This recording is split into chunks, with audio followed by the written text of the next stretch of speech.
এই তিলের উৎপত্তি হলো এই বরাহ ভগবানের ঘাবের থেকে। আর যখন দু চারটা লোভ পড়ে গেল, এই লোভের থেকেই হলো কুশ এবং তিল ভগবানের শ্রী অঙ্গের থেকে জাত। এর জন্য এর এত মহত্ব। সমস্ত কার্যে কুশের বড় আবশ্যকতা এবং তিলের বড় আবশ্যকতা। তিল দান, এই যেমন কার্তিক ব্রত গেল, তিলের তৈলের তিল দানের কত মহিমা শাস্ত্রে বর্ণনা করেছে। নন্দ বাবা কৃষ্ণের জন্ম উৎসবে বড় বড় তিলের পর্বত দান করেছে। সুতরাং তিল দানের বড় মহিমা, কুশের বড় মহিমা। এই কুশ এবং তিল এগুলি বিশেষ করে আর বরাহ ভগবানের শ্রী অঙ্গের থেকে জাত। এর জন্য একে এত পবিত্রতা দিয়ে আর শাস্ত্র সম্মান জানিয়েছেন। সমস্ত দেবকার্যে তিলের বড় আবশ্যকতা হয়। তিল তুলসী দান বড় শ্রেষ্ঠ বলে মানা হয় এবং কুশদান, কুশের উপরে শ্রাদ্ধ আদি ক্রিয়া, কুশের আসন পবিত্র মানা হয়। জপ তপ ইত্যাদির জন্য কুশের আসন, একই কুশাসন বলে। অনেক প্রকার আসন আছে। কুশাসন, ব্যাঘ্রাসন, হরিণের চামড়ার থেকে আসন হয়। কবরের আসন, সবচেয়ে পবিত্র আসনই হচ্ছে কুশাসন। উত্তম কুশাসনের উপরে ভক্তগণ প্রভুকে বসিয়ে মধ্যাহ্নে পূজন করান। সুতরাং এই কুশ এবং এই তিল এর দুটির উৎপত্তি হলো এই শ্রী বরাহ ভগবানের শ্রী অঙ্গের থেকে। এর জন্য এর পবিত্রতা সর্বোপরি। বরাহ ভগবান যখন এইভাবে তাকে যুদ্ধভূমিতে আর পরাস্ত করার চেষ্টা করছেন, ঘেমে গেলেন, প্রচুর ঘাম। এই জন্যই তিলের এত মহিমা, কুশের এত মহিমা, সমস্ত কার্যে দানের এত মহিমা। তিল দান ভগবান তাকে হতাশি গতি দিলেন। জিতং জিতং তে জিতং যজ্ঞ ভাব ত্রৈতন স্বাং পরিধন্যতে নমঃ যদ্রূপগর্থেষু লীলোল্লব্ধরা তস্मै নমঃ কারণ শুকরায়তে। জিতং জিতং তে জিতং, ইনি অজিত, তাকে কেউ জয় করতে পারে না। অজিত, অজিত, তিনি সকলকে জয় করেন। আজকে তিনি জয়লাভ করেছেন, জয়লাভ করেছেন, দুইবার উচ্চারণ করেছেন। অজিত যজ্ঞরূপ ধারণ করে যজ্ঞেশ্বর ভগবান আজকে তিনি জয়লাভ করেছেন। কারণ যার রূপী করে অনন্ত কোটি ব্রহ্মাণ্ড, তিনি আজকে শুকর রূপ ধারণ করেছে। বলুন ভগবানের কেমন বিচিত্র লীলা, ভগবানের কত বিচিত্র লীলা। তিনি তো যে কোনো রূপ ধারণ করতে পারতেন না। না, সত্যি কথা কি, যে কোনো রূপ ধারণ করলে হবে না। এরা অসুর, এই অসুরগুলির কাছে আর ভগবানকে যেতে হচ্ছে। তো তার জন্য ভগবান এমন একটি রূপ ধারণ করেছেন, দেখিয়ে দিয়েছেন যে আমার কোনো রূপেই কোনো ঘৃণা থাকে না। ভগবান সর্বভূতে আছেন, সমস্ত জীবের ভিতরে আছেন, সর্বপ্রাণীতে তিনি বিরাজমান। হৃদি হৃদি তিষ্ঠতি, সবার ভিতরে আছেন, তার কোনো ছোট বড় ভেদ নেই। এই জন্যই তো তার এই অচিন্ত শক্তি জয়দেব লিখলেন, বসতি দশন শিখরে ধরণী কমলগ্না, শশিনী কলঙ্ক কলেবর নিমগ্না, কেশব ধীত নরমণি রূপ জয় জগদীশ হরে। এইভাবে আর তিনি যখন জয়লাভ করলেন, তখন সকলেই বরাহ ভগবানের জয় কীর্তন করতে লাগলেন। বলিয়ে বরাহ অবতার কি, ভক্তবৎসল ভগবান কি, শরণাগত বৎসল ভগবান কি, পৃথিবী উদ্ধারকারী ভগবান কি। আজকে যে পৃথিবীটা আমরা পেয়েছি, তৈলকে পৃথিবী ধন্য, ত্রিলোকের মধ্যে পৃথিবী যদি না থাকতো তাহলে আমরা জপ্ত কোথায় করতাম? এই পৃথিবীটা এই বরাহ ভগবানের দয়া। এই পৃথিবী এবং বরাহ ভগবানের যে সংবাদ, বরাহ পুরাণ আছে, এই বরাহ পুরাণে মথুরার বহু মহিমা বরাহ ভগবান কীর্তন করেছে। অদ্ভুত মথুরা মন্ডলের অদ্ভুত মহিমা ধরণী ধরেন্দ্র নিজের শ্রীমুখে কীর্তন করেছেন। এটা আমার বাড়ি, এটা আমার নিবাসস্থল। জানো, একবার ব্রহ্মা সারা পৃথিবীর তীর্থগুলিকে ডাকছে, ডেকে এনে আর তাদেরকে ব্রহ্মা বললেন, তোমাদের ভিতরে একজনকে রাজা বানিয়ে দিচ্ছি। অবশ্যই আমাদের ভিতরে একজন রাজা চাই, সবার রাজা আছে। তোমাদের মধ্যে রাজা তীর্থরাজ প্রয়াগ, প্রয়াগকে তোমাদের ভিতরে রাজা বানিয়ে দিলাম। প্রয়াগ আনন্দে আত্মহারা, প্রয়াগ সমস্ত তীর্থের রাজা হয়েছে, সবাই তাকে সম্মান দিচ্ছে, সবাই তার মহিমা কীর্তন করছে, সবাই তাকে অভিবাদন করছে। কিন্তু প্রয়াগের পাশেই এই মথুরা, সে না তাকে সম্মান দিচ্ছে, না তাকে সম্মানই দিচ্ছে, না তার সঙ্গে দেখা সাক্ষাৎ করতে যাচ্ছে। প্রয়াগ তীর্থরাজ রেগে গিয়ে আর পিতামহ ব্রহ্মার কাছে নালিশ জানালো, আপনি তো আমাকে সমস্ত তীর্থে রাজা বানিয়েছেন, তীর্থগুলির ভিতরে সবাই আমাকে সম্মান করছে, কিন্তু মথুরা এ বড় দুষ্ট। আমি রাজা হওয়ার পরে বর দেওয়া তো পরের কথা, একবার দেখতেও আসেনি। আপনি এর বিচার করুন। ব্রহ্মা তখন ডেকে বললেন, আমি তোমাকে তীর্থের রাজা বানিয়েছি বটে, কিন্তু ভগবানের ঘরের রাজা বানাইনি। তীর্থ এবং ধামের মধ্যে অনেক পার্থক্য আছে। ধাম হচ্ছে ভগবানের নিবাসস্থল, মথুরা ভগবানের ঘর। যত্র নিত্যং সন্নিহিতং হরি, এখানে প্রতিনিয়ত ভগবান নিবাস করে। খবরদার, যা বলেছ একবার তো শুনে নিয়েছি, আর একবার যদি উচ্চারণ করো তাহলে তোমার যা পদ আছে এটাও যাবে, তাহলে তো ভয়।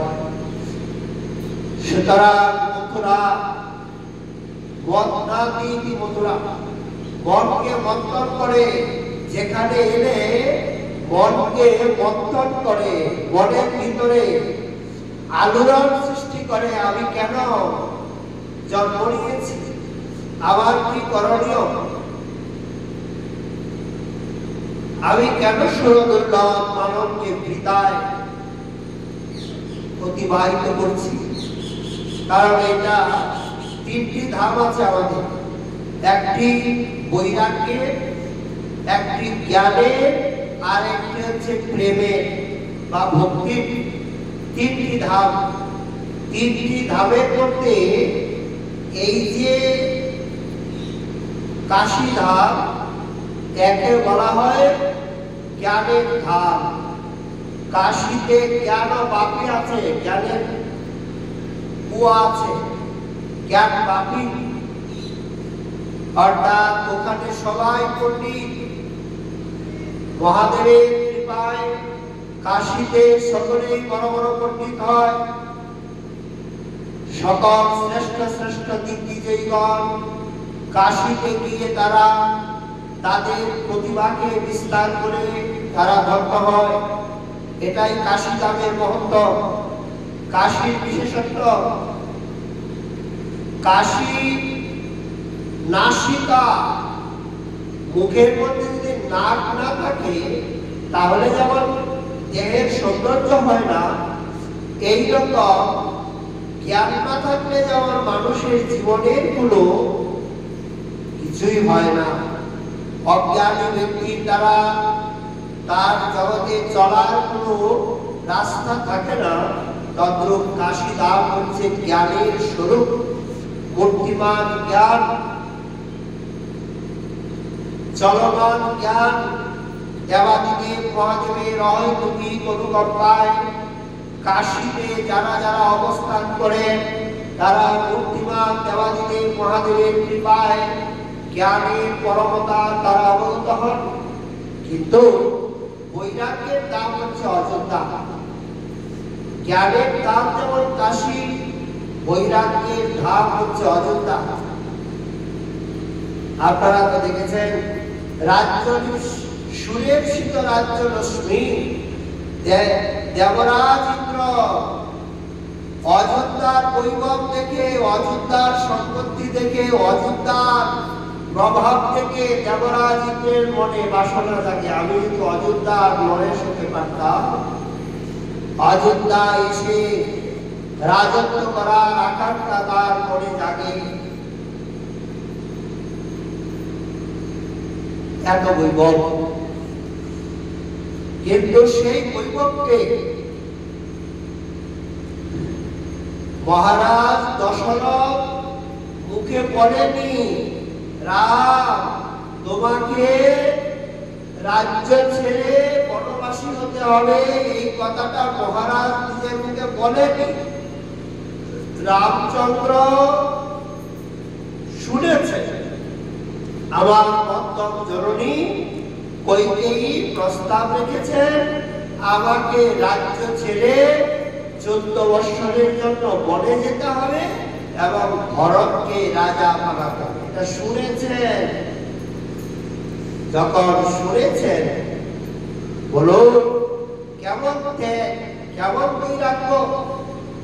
যে রাজ্যের রাজা হওয়ার জন্য মানুষের কি কথা দেবরাজ ইন্দ্রের চিত্তে পর্যন্ত প্রবল করুণার বাসনা জাত হয়, আর সেই রাজ্যটাকে রামচন্দ্র আর তিনি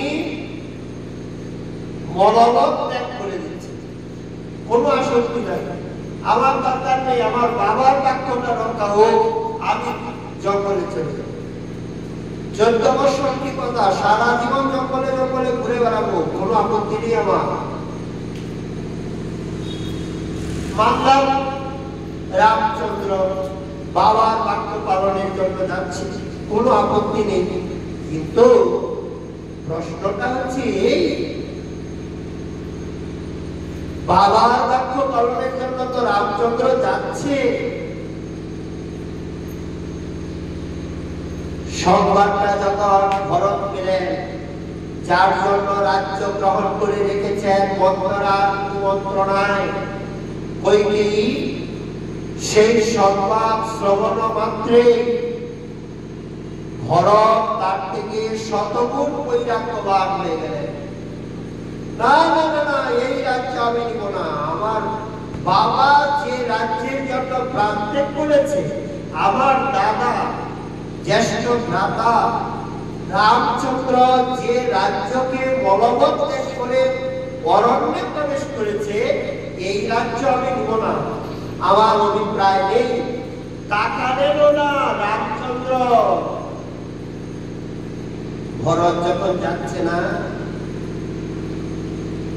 ভরত যখন যাচ্ছে আর রামচন্দ্র আগে যাচ্ছে, চিত্রকূটে রামচন্দ্র গিয়েছেন, ভরত সংবাদটা শুনেছেন।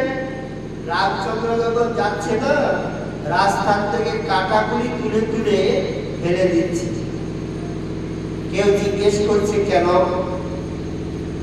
রামচন্দ্র বলছে, দেখো, আমার পায়ে যদি একটা কাটা বিদ্ধ হয় সেটা আমি সহন করতে পারবো, কিন্তু ভরত যদি এই রাস্তা দিয়ে আসে আর সে যদি দেখে রাস্তায় কাটা আছে,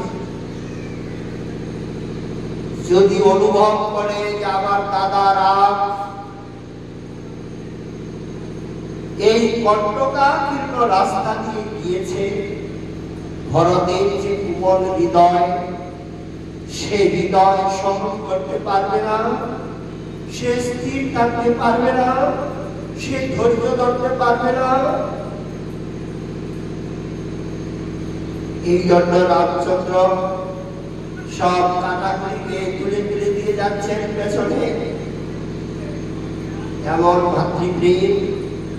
সেই ভরত যখন রামের কাছে গেলেন, রামচন্দ্র তাকে স্বয়ং রাজা হওয়ার জন্য বললেন। নিজের পাদুকাগুলি নিয়ে এসে নন্দীগ্রামে নিবাস করলেন, অযোধ্যায় উঠলেন না। কত বড় বৈরাগ্য, কত বড় বৈরাগ্য! আর ব্রজধাম, এটা হচ্ছে প্রেমের রাজধানী। জ্ঞান, বৈরাগ্য আর ভক্তি। ভক্তি যদি কাউকে লাভ করতে হয়, প্রেম ভক্তি যদি কাউকে পেয়ে ধন্য হতে হয়, তাহলে কিন্তু তাকে এই ব্রজধামে আসতেই হবে। কারণ এই ব্রজধামের সর্বত্র ভক্তি। মহাজ্ঞানী উদ্ধব বৃহস্পতির শিষ্য, সে যখন এই বৃন্দাবনে এলেন, তার জ্ঞানের গর্ব চুরমার হয়ে গেল। মহান বৈরাগী, বিয়েটা সারা জীবন করেনি। ভট্টযুগের আচার্য, মহাতপাতুর ভাষা, এই মথুরায় যখন এলেন, ভক্তরা অম্বরীশকে দেখলেন, তার বৈরাগ্য চুরমার হয়ে গেল। কারণ এই জায়গাটা এমন, এখানে বৈরাগীর বৈরাগ্য থাকে না, জ্ঞানীর জ্ঞান গর্ব থাকে না, কেবল নিয়ে তারা একটাই ভক্তি, ভক্তি, ভক্তি। অর্থাৎ প্রেম ভক্তির রাজধানী হচ্ছে এই ব্রজধাম। এখানকার লতায় পাতায় সর্বত্র প্রেম, সর্বত্র প্রেম। প্রেম লতা সোপি প্রেমদ ভবতি। লতাগুলি পর্যন্ত প্রেমে লিপ্ত করে, পশু পাখি পর্যন্ত প্রেমোন্মত্ত দশা প্রাপ্ত হয়ে তারা নয়নের থেকে অশ্রু বর্ষণ করে, কম্প পুলকাদি তারা গদগদ হয়ে কৃষ্ণ কথা উচ্চারণ করে। এটা একমাত্র চিন্তামণিময় ব্রজধামেই সম্ভব, অন্যত্র নয়। এই জন্যই ব্রজধাম ভক্তি রাজ্যের চরম এবং পরম শ্রেষ্ঠ একটি স্থান। এখানে যারা আসবে অনায়াসে, নির্দ্বিধায়, নির্বিরোধে, নির্বিঘ্নে তারা অবশ্যই ব্রজপ্রেম পাবে, ব্রজভক্তি অনুভব করবে, ব্রজজনের আনন্দ লাভ করবে। এখানকার রথে কণাতে এই শক্তি নিহিত আছে। আমরা যে জায়গাটায় বসে আছি না, এখানে মহাপ্রভু রূপ সনাতনের চরণ দুটি আজও আছে। এখানে রাধা মাধবের বিচিত্র চরণ আজও আছে। রাধা করাবচিত পল্লব বল্লরীকে, রাধা যশন করত খগাবলীকে, রাধা বিহার বিপিন মধুর স্থলীকে। এইটাই তো, এটা রাধা বিহার বিপিন মধুর স্থলীকে, মধুর জায়গা, মধুর রসের পীঠভূমি, প্রেম ভক্তির রাজধানী, ভক্তির প্রাপ্তির চরমতম স্থান। তাই ব্রজধাম ভক্তির রাজধানী। এই জন্য এখানে যে আসে তার মনটাকে মন্থন করে দেয়, মাখন তুলে দেয় মনের ভিতরের থেকে। এই জন্য মথুরা 3টি মথুরা, 5টি ভক্তির অঙ্গের ভিতরে অন্যতম হচ্ছে মথুরা মণ্ডলে বাস। মথুরা মণ্ডলে বাস, কারণ এই বাসের দ্বারা বাকি অঙ্গগুলি অনায়াসে হয়।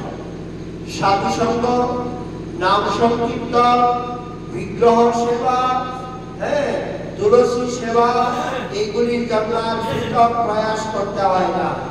অনায়াসে স্বাভাবিকভাবে এই ব্রজভূমির কৃপা অনুকম্পাতে হয়।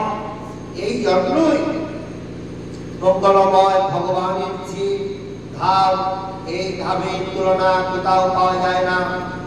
তাই পুরা কথা ভগবত কথা সুধা আপি অকর্ণাঞ্জলির বাবা কহা, ওহো বিরজ যেতে বিনা নরি তর।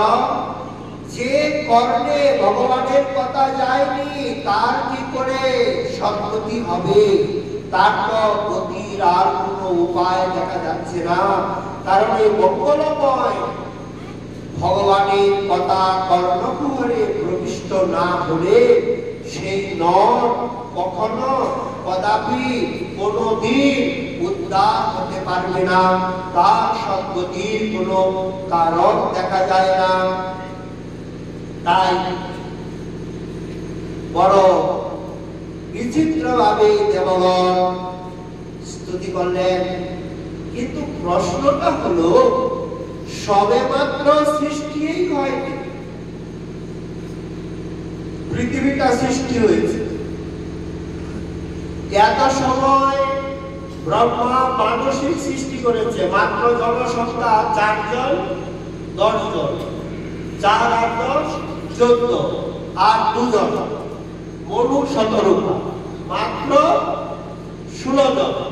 এর ভিতরে মহাদেবকে ধরলে 17 জন, আর মহাদেবের যারা অনুচর পরিকর ভূত প্রেত এদেরকে ধরলে একটু কাছে। এই তো সৃষ্টি একবারে জলের মতো পরিষ্কার। তো এত বড় পৃথিবীটা কার ক্ষমতা নিয়ে চলে গেল? এই প্রশ্ন যখন আর জিজ্ঞাসা করলেন মহামুনি মৈত্রেয়কে বিদুর, তখন বললেন, বিদুর শুনো, এরা আর কেউ নয়, দিতি এবং অদিতি। এরা দুজন হচ্ছে কশ্যপের স্ত্রী, মহামাতা মহামুনি কশ্যপ। বাবা একজন, মা দুজন। 2 মায়ের গর্ভের থেকে 2 প্রকারের সন্তান জন্ম নেয়। দিদির গর্ভের থেকে যারা জন্ম নেয় এরা হচ্ছে দৈত্য। অদিতির গর্ভের থেকে যারা জন্ম নেয় এরা হচ্ছে দেবতা। দিতি এবং অদিতি এরা 2টা ভাগ আছে, দৈত্য এবং দানব। আবার রাক্ষস, এদের একটা বংশ আলাদা আলাদা বর্ণনা আছে। দানবের এক প্রকৃতির, দৈত্য এক প্রকৃতির, রাক্ষস এক প্রকৃতির। আবার দেবগণের ভিতরেও আলাদা আলাদা বিভাগ আছে। সুতরাং এই যে দিতি, তার চিত্তবৃত্তি এক সময় বড় উগ্র হয়ে উঠল। উগ্র হওয়ার পর সেই দিতি মহাতপা ঋষির আশ্রমে সন্ধ্যার সময় গিয়ে উপস্থিত। আমাকে তুমি এখনই সন্তান প্রদান করো। কশ্যপ বললেন, দেবী তুমি জানো না সন্ধ্যার সময় এগুলি করতে নেই। সন্ধ্যায় ভোজনে চায়তে ব্যাধি, সন্ধ্যাকালে যদি কেউ আহার করে তাহলে তার রোগ অভিসম্ভাবী। সন্ধ্যায় আহার করতে নেই, অল্প একটু আগে করো, নয়তো একটু পরে করো। একেবারে তিন সন্ধ্যায় আহার এটা সাত্বিক বিধির অন্তর্গত নয়। ওই সময়ে রাক্ষসগণ আহার করে, রাজসিকগণ আহার করে, যাদের রজ এবং তমগুণ বেশি তারা আহার করে। মানব দেবগুণ সম্পন্ন মানবগণ আহার করে না। সন্ধ্যায় স্বয়ংস্মিষ্ট, সন্ধ্যার সময় ঘুমাতে নেই।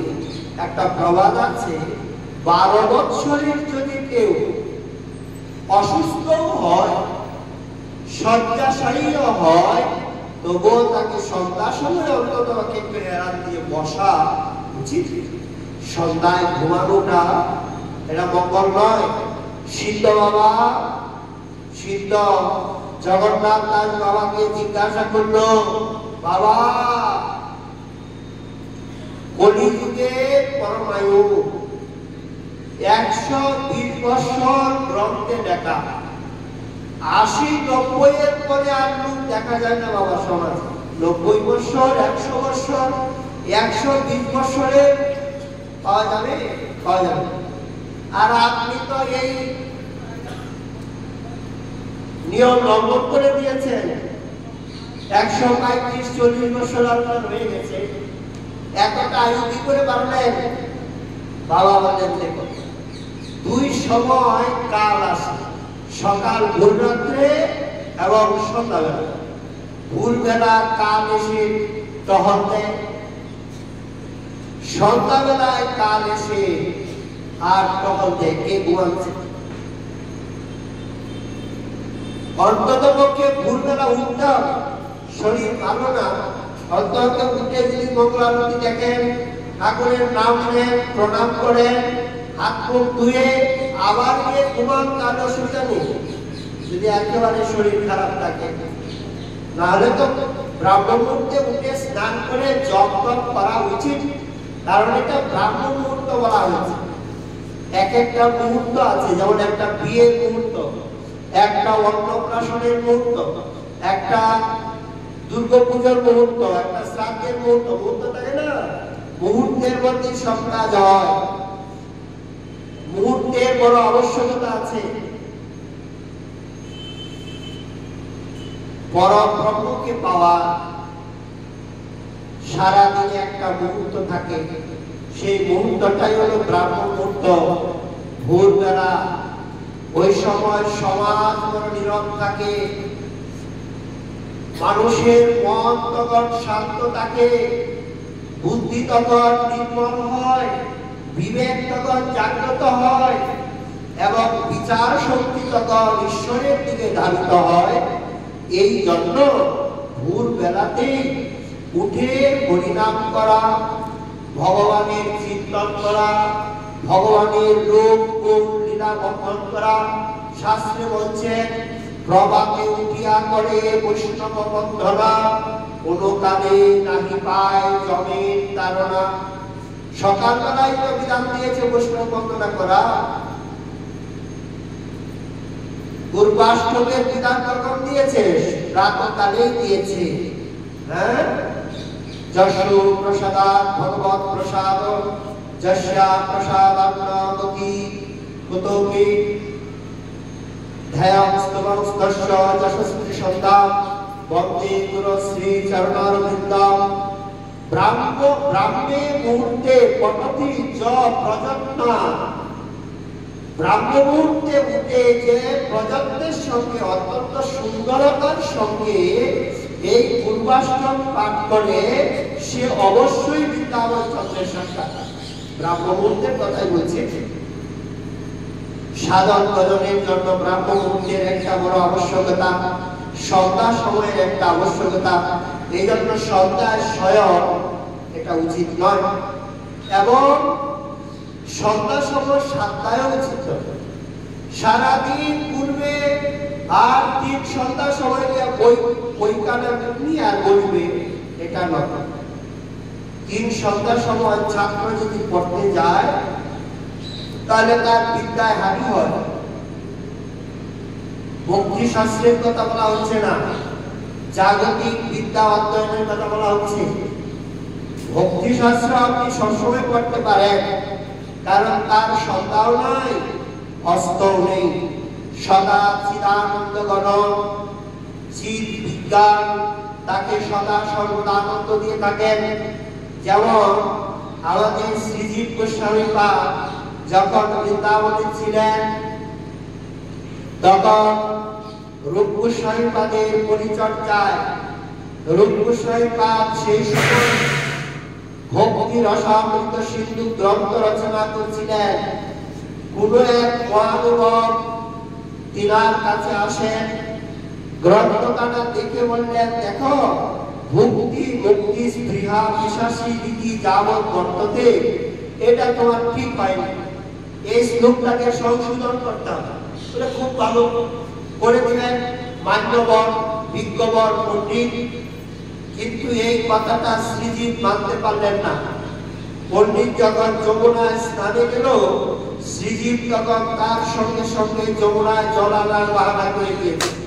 আর গিয়ে অল্প বয়স তো, ভিতরে রাত, কতগুলি ছানা ছিটিয়ে খাচ্ছে।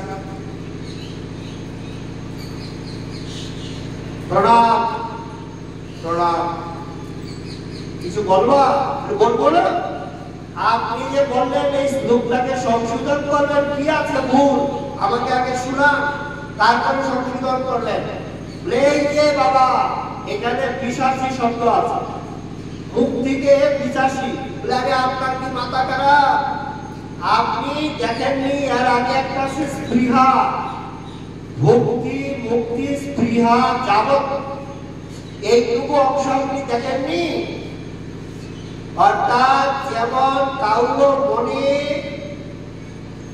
মুক্তির স্পৃহা যদি থাকে, তাহলে হরি ভজন করেও সে শ্রীহরিকে পায় না।